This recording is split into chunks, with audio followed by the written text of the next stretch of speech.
When I'm satisfied these are the right packers to get it to the correct height, we add mortar to the concrete and the stone and place the packers back in the mortar and then return it to its position on top of the packers, pushing the stone down firmly until we can feel it sit on the packers and we have mortar squeezing out the sides of the stone. You come and go like a monsoon rain. You hide and show like a lightning bolt. You have it all. It's a matter of finding a balance of how these stones lay out. There's no exact rules to this. If things line up too much, it can look wonky, so you want to offset them a little bit. This layout is 300 exactly on either side with 580 in the middle. So it makes it a bit bigger than this step. And to me, it's going to look good when you approach this staircase. This piece is going to be wider than this piece, and these two side pieces will be narrower than what we've set on this bottom one. So on this next step, I want to repeat this pattern, but sort of reverse it to keep everything a little random and organic looking. I like to set up a clear plan of how I'm going to fabricate the next section. Having specific measurements for the materials we're going to need to cover this step helps me select the right material. I go through the normal steps of penciling out the shape of the stone I'm going to cut on my wet saw.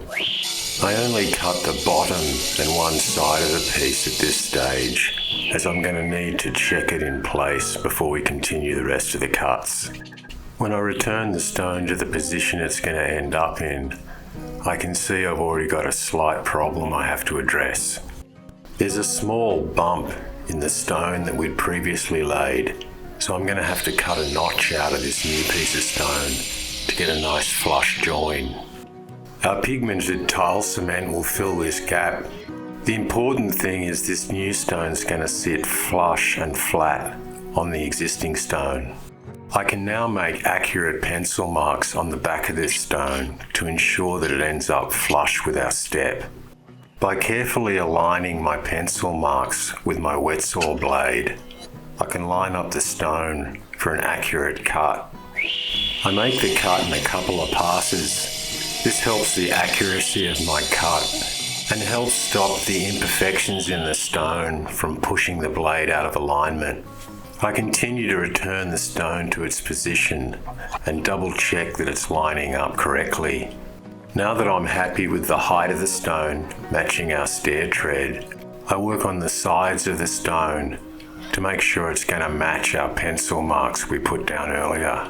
With our centerpiece of stone complete, I repeat the process for the last third stone that we're going to put on the edge of the stairway. Back up the drive a bit, could you see what this is? This is a part of it all.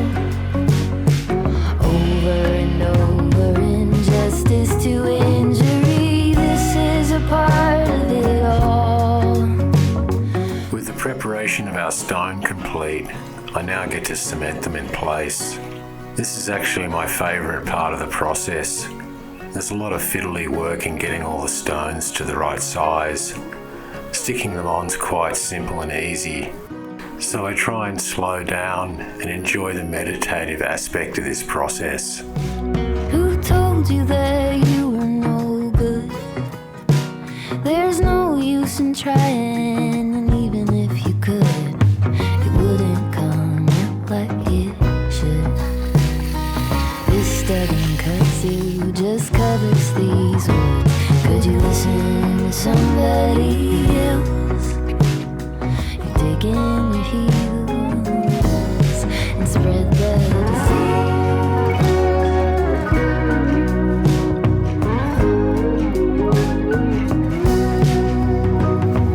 Back up the drive a bit, could you see what this is? This is a part of it all. Over and over, injustice to injury, this is a part of it all.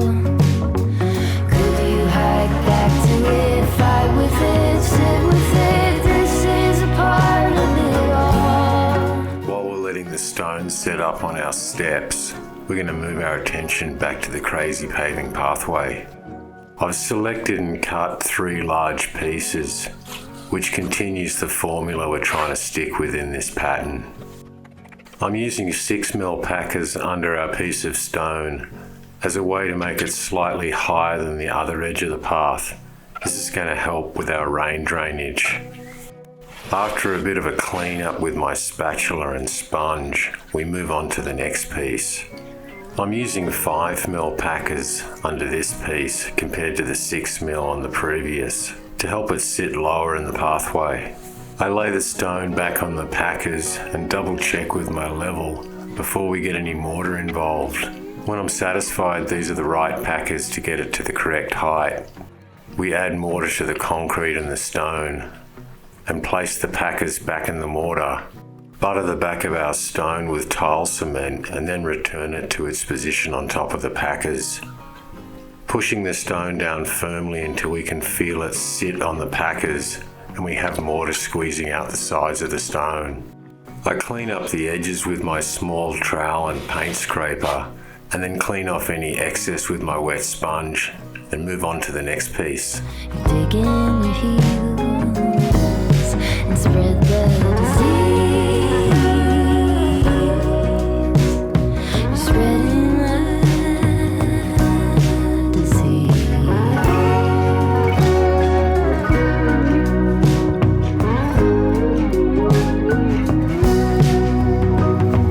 Back up the drive a bit. Could you see what this is? This is a part of it all. Over and over, injustice to injury. This is a part of it all. Could you hike back to it, fight with it, sit with it? This is a part of it all. I still have a little bit of tile cement left over, so I'm going to stick in one more small piece of stone just to finish off the day session. This small stone will extend this triangle shape onto the larger stone I'd laid previously. It's going to help me set the pattern for the stones to come. Part of our formula for the pathway is to have a mixture of small and large stones, trying to keep the large stones in the center where you walk so it has a more stable surface. The next day I remove my temporary barricades and wash everything down. I advise putting temporary barricades up to stop people accidentally walking on your stone when it's not set up. I take a quick inspection of everything we laid the day before in case it needs cleaning, and then we move on to the steps. I'm checking with my tape measure to see how big a pieces we're going to need for the coverage of this step. The centerpiece is going to be the largest one, so I'm going to focus on finding the right piece of stone for that first. As I've mentioned previously, as I resupply our stock of stone, I already start the sorting process for which pieces we're going to use where. I want the horizontal step pieces to be really smooth and flat, so by the process of elimination, it only leaves me certain pieces to choose from. Once I've established the piece of stone is going to be big enough, I mark it out with my pencil as a guide for where I'm going to cut it on the wet saw. This is the first piece of stone I'm cutting today, so I have to make sure my wet saw has enough water in it. It's important to keep the water reservoir full, as this is how the wet saw cuts dust free and it keeps the blade cool.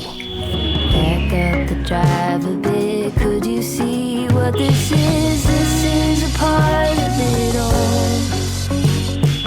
Over and over, injustice to injury. This is a part of it all. Could you hike back to it, fight with it, sit with it? This is a part of it all. With the main centerpiece cut to size, I now repeat the same process for the 2 side pieces. By penciling out the size of the piece we need, we can see that this piece is only just big enough. Who told you that it was too late? When was it that you started leaning that way? 4 tires cut into the clay. It dries up and now there's just one road to take. It's growing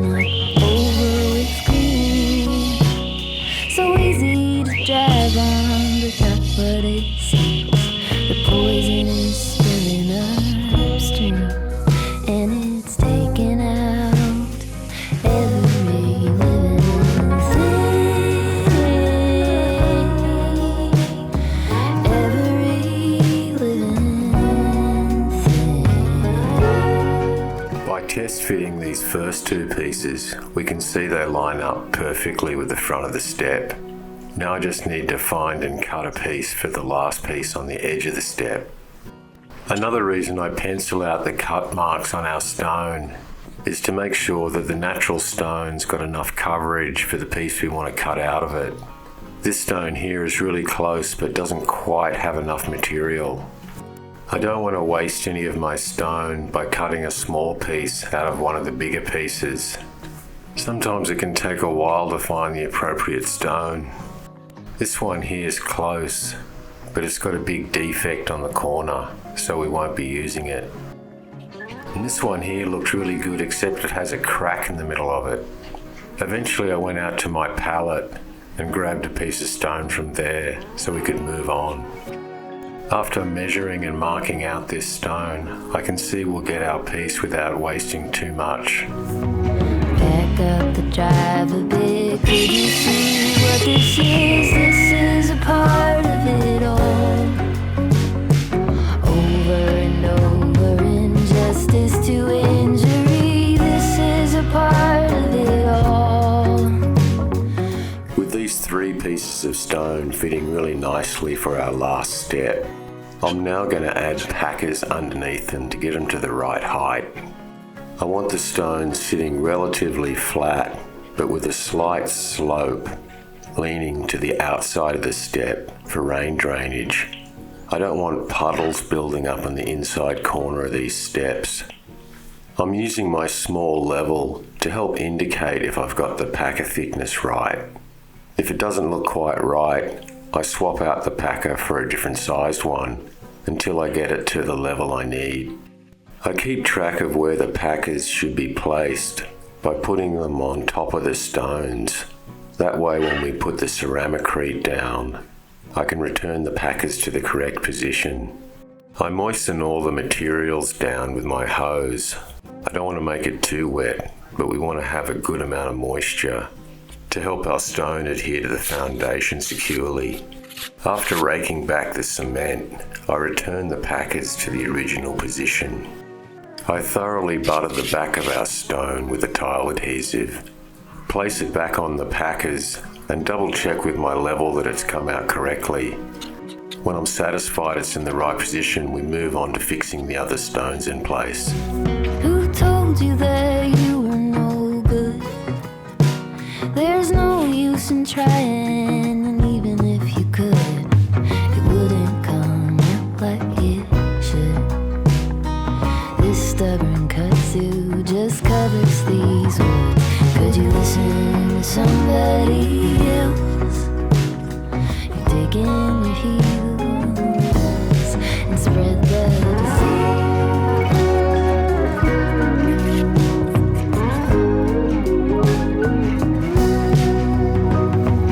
Back up the drive a bit. Could you see what this is? This is a part of it all.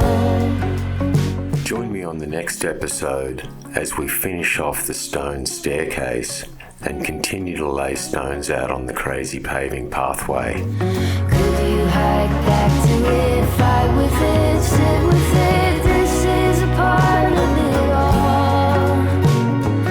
Ask around, be aware, make peace with what is there. This is a part of it all.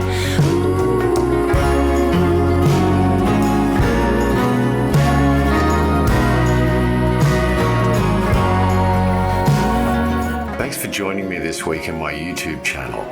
Check the link below, and while you're at it, hit the subscribe button or make a comment so I can help you with your future construction solutions. And don't forget to follow our channel for more ideas and how-to tips for home and garden projects.